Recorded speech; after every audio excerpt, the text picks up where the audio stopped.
Olá, pessoal, como vocês estão? Tudo bem? Hoje a gente vai dar continuidade às nossas aulas sobre Roma Antiga e vamos falar sobre República Romana. Na verdade, vamos continuar, porque já foi o tema da aula passada, né? Eu dividi em duas aulas, então hoje é a segunda e última aula sobre essa temática. Na aula passada, a gente falou sobre as principais características da República Romana. Falamos quem que ocupava os cargos mais importantes, como é que era a organização política de Roma, né? Vimos também o início da expansão territorial com as guerras púnicas e vimos como eles começaram a ocupar as margens do Mar Mediterrâneo, que passou a ser conhecido como Mare Nostrum. Nessa semana a gente vai falar um pouco sobre as consequências dessa expansão territorial, que vai levar ao surgimento de algumas questões, como por exemplo a concentração fundiária, o fortalecimento político do exército e a queda da República Romana, que vai ser substituída pelo Império, desculpa. Bom, sobre as consequências da expansão, né? Primeiro a gente vai ter um enriquecimento do Estado, obviamente, né? Então, à medida que Roma vai conquistando novos territórios, eles vão também aumentando a sua riqueza, já que aumenta a coleta de impostos, tem a questão também de, às vezes, terras com muitas minas de metais preciosos e por aí vai, o que vai levar a um enriquecimento grande da República Romana. A gente também vai ter o aumento do escravismo, né? A gente viu na aula passada que a mão de obra escrava era utilizada e geralmente eram escravizados pessoas que deviam dinheiro para os patrícios ou então pessoas que eram perdedores, enfim, que perdiam alguma batalha contra Roma e acabavam se tornando escravos. Vimos também na aula passada que a escravização por dívida vai ser abolida, então vai continuar apenas por guerra. Só que isso é muito, porque à medida que vai aumentando o território, vai aumentando o número de guerras, vai também aumentando o número de prisioneiros, né? Então vai chegar uma hora que a mão de obra básica, né, tipo a mão de obra mais utilizada em Roma vai ser a mão de obra escravista. Bom, também temos a concentração de terra nas mãos dos patrícios e cavaleiros, então, na medida que vai aumentando esse território, vai também gerando bastante espólio de guerra, né, que vai ser a divisão desse território entre os soldados, e os patrícios, como a gente vai ver daqui a pouquinho, vão ter preferência nessa divisão, o que vai levar a uma concentração maior de terra nas mãos deles. E também a gente tem o crescimento de Roma como uma cidade extremamente cosmopolita, porque na medida que vai também alcançando novos territórios com culturas diferentes, as pessoas acabam também migrando para Roma, que era a capital do Império, a capital da República, desculpa, e isso vai fazer com que haja uma grande diversidade cultural nessa cidade. Bom, sobre a questão agrária, que é um ponto bem importante, gente, eu quero começar com uma pergunta, né, que é por que as terras conquistadas se acumularam nas mãos dos patrícios? Temos três pontos aqui. O primeiro deles é que muitos plebeus eles morriam na guerra. Então lembra que a gente viu que cada soldado bancava, né, financiava o seu próprio armamento. Então, quanto mais pobre a pessoa era, menor o seu armamento, portanto, maior a possibilidade dela morrer na batalha. E isso fazia com que os plebeus tivessem um índice de mortalidade alto. Segundo, quando esses plebeus retornavam para suas terras, muitos encontravam essas terras invadidas, porque eles não tinham funcionários para fazer a proteção dessa terra enquanto eles estavam na guerra, então muitas vezes era invadida por outros, por patrícios, enfim, e eles acabavam perdendo também a sua terra. E terceiro, é que durante a divisão do espólio de guerra, né, ou seja, quando acabava a guerra, eles pegavam o que foi conquistado nessa batalha e dividiam entre os soldados. Nessa divisão do espólio, quem tinha maior armamento ganhava mais coisas, ganhava mais terra. Então, lógico, né, os patrícios eram mais bem armados porque eram mais ricos e acabavam então tendo direito a uma parcela maior das terras do que os plebeus. Isso vai gerar então uma questão de concentração de terras, porque com o passar do tempo muito mais patrícios, muito mais terras vão estar sob o domínio dos patrícios do que sob o domínio dos plebeus. E aí então começa a se pensar na possibilidade de uma reforma agrária. Reforma agrária é muito importante, tá, gente? É uma questão política extremamente atual no Brasil. Se vocês não sabem o que é, pesquisem, eu vou explicar um pouquinho aqui, mas é um tema que é bem importante vocês estarem ligados, porque é uma realidade do Brasil, né? A reforma agrária ela vai ser uma proposta, ela é uma proposta de redistribuição de terras. com o propósito de evitar que ela fique concentrada nas mãos de poucas pessoas. Ou seja, a proposta da reforma agrária é pegar territórios, terras de grandes proprietários, né, que não estão utilizando ela, e redistribuir ela para as pessoas que não têm acesso à terra, para os camponeses, enfim. Aqui no Brasil se discute muito a reforma agrária já há mais de 50, 60 anos. É uma questão bem importante e ela já vai ser pensada lá em Roma. A proposta de criar uma reforma agrária vai vir dos irmãos Graco. E esses irmãos Graco, gente, é o Tibério e o Caio, eles vão propor algumas mudanças. Entre essas mudanças estaria limitar o tamanho de terras por indivíduos, ou seja, uma pessoa não poderia ter tanto a mais de terra. Também determina a distribuição de lotes para pessoas com baixa renda, ou seja, os plebeus que não tinham terra, ou enfim, que tinham poucas terras, camponeses, enfim, receberiam uma parcela dessas terras. E também a obrigação do Estado de pagar o armamento dos soldados. Lembrando que se o Estado pagasse o armamento do soldado, a gente não teria aquela questão lá da redistribuição das terras serem feitas para quem tem mais armamento. Então, também, de certa forma, estaria atuando dentro dessa função da reforma agrária, né? Os irmãos Graco, gente, eles acabaram sendo mortos por conta das suas propostas. Primeiro a gente vai ter o Tibério, que foi perseguido e morto durante uma assembleia, e depois o Caio, que vai ser eleito tribuno da plebe, no lugar do irmão, também vai continuar com essas propostas e também vai ser perseguido.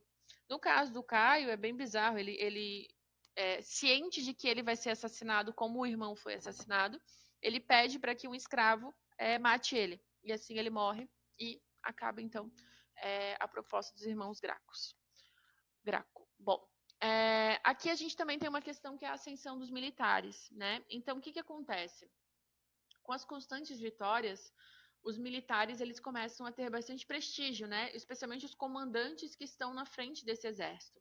E aí, então, a gente vai ter essa galera começando a ocupar os cargos principais, especialmente de cônsul, dentro da República Romana, que a gente viu que era o principal cargo, né? Então, por exemplo, a gente vai ter o general Mário, que vai ser eleito cônsul, e vai instituir algumas mudanças no exército, entre elas uma muito importante, que vai ser o pagamento do salário para os soldados. Isso vai levar a uma profissionalização do exército, porque, na verdade, antes eles não recebiam para estar no exército. Eles recebiam caso ganhasse o espólio de guerra, mas eles não tinham um salário.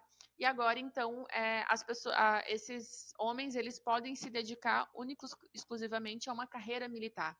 Isso, lógico, vai fortalecer ainda mais o exército. Também é importante pensar, gente, que quando começa a presença desse comandante, né? Então os soldados eles vão depender tem o salário, enfim, né? E também tem uma parte desse espólio de guerra que começa a ser distribuído.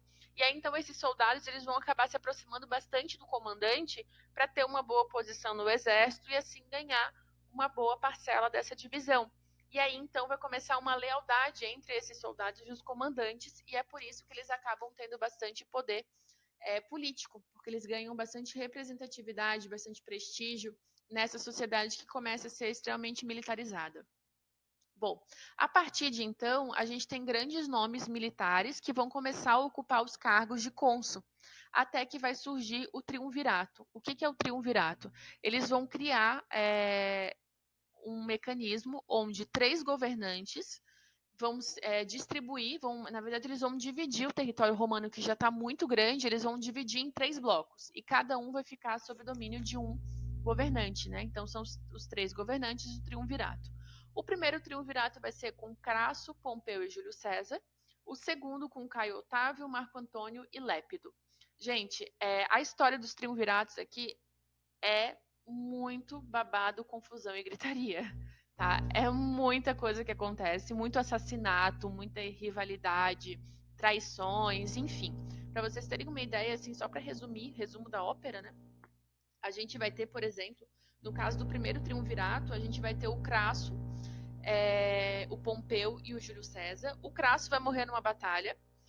O Júlio César vai assassinar o Pompeu e vai ocupar o cargo central dele. Então, na verdade, os dois morreram e fica só ele. Então, ele acaba sendo forçando o Senado a eleger ele como ditador. E aí ele se torna um ditador romano. governando sozinho, né, com amplos poderes. E aí, então, ele vai ser o cara mais famoso de Roma, né? Júlio César, ele é super conhecido. As pessoas chamam ele de imperador, mas na verdade ele não era da época do Império, ele era da época do Triunvirato. Mas ele acaba então dirigindo sozinho o território romano inteiro. Ele vai acabar se envolvendo com a Cleópatra. Lembra Cleópatra do Egito? Ela foi muito, muito esperta. A Cleópatra ela era a rainha do Egito, né, na época. O Egito estava sob domínio romano. E aí então ela começa a se relacionar com o Júlio César na tentativa de manter uma certa autonomia do Egito dentro desse Império Romano. E aí então ela se relaciona com ele, ela chega a ter um filho com ele, mas Júlio César é assassinado. Sim. E aí a gente tem o segundo triunvirato, que vai vir com Caio Otávio, Marco Antônio e o Lépido, que vai acontecer os mesmos babados, tá? Então o Otávio vai tirar o Lépido do poder. Na sequência, ele vai entrar em conflito com o Marco Antônio. O Marco Antônio, nessa altura, vai estar casado com quem, gente? Com quem adivinha? Cleópatra. Olha ela de novo. Quando o Júlio César morre, ela fica, tipo, à deriva, né? Com o poder romano sobre ela. O que ela faz? Vai tentar conquistar mais um romano. E aí ela conquista o Marco Antônio. E fica com ele. Só que o Marco Antônio é assassinado. Ou seja, Lépido já saiu do poder, porque o Caio Otávio tirou ele. Marco Antônio foi assassinado. Ela, na sequência, ela também morre, tá? Na verdade, o que dizem é que eles se suicidaram, mas a gente não sabe exatamente o que aconteceu. Mas, a princípio, diz, né, algumas histórias contam que os dois se suicidaram diante da ameaça de que eles teriam que abandonar o poder pelo Caio Otávio, né?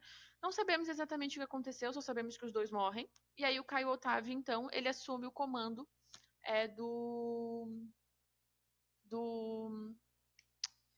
do, da Roma. E aí, então, o Caio Otávio acaba instituindo o Império. Ele muda o nome dele para Otávio Augusto e inicia, então, o Império Romano. E isso, então, é tema para nossa próxima aula. Aqui vocês têm a máxima extensão do território romano, tá, gente? Como vocês podem observar. Então, aqui, ó, a gente tem todo o norte da África. Aqui está Cartago, que a gente falou na aula passada. Aqui está o Egito.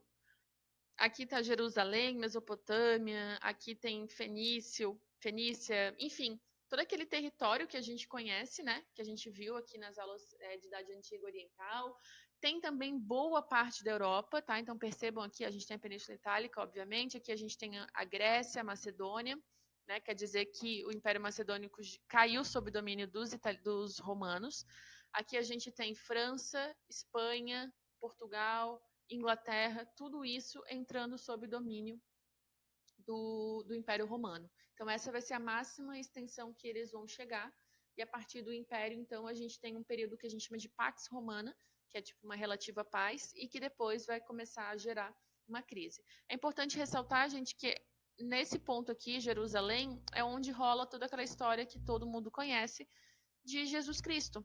E então, como vocês podem perceber aqui, quando rola toda aquela passagem bíblica que Jesus teria vindo à Terra, aquela coisa toda, crucificação e tal, eles estão sob domínio dos italianos, dos romanos. Então, na verdade, quem manda crucificar Jesus Cristo seria um imperador romano.